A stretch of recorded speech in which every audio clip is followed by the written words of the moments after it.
Hello everyone. This is Andrew Jelsin. Here. And I'm gonna rant on Jason Plays Comedian 1995 Hate Base. And the second rant is Caesar Animation. Let's get started. Number 1. His hate base is shit. Number 2. They takes Jason Plays too seriously. Number 3. It wastes everyone's motherfucking time. Number 4. This hate base also hurt. Number 5. They are picking on Jason Plays. Number 6.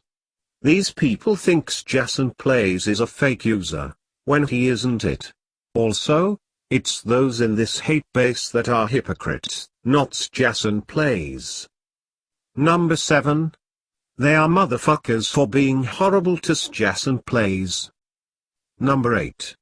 They never handle criticism and they never handle opinions. Number 9. They made videos out of him, which it makes them stupid. Number 10.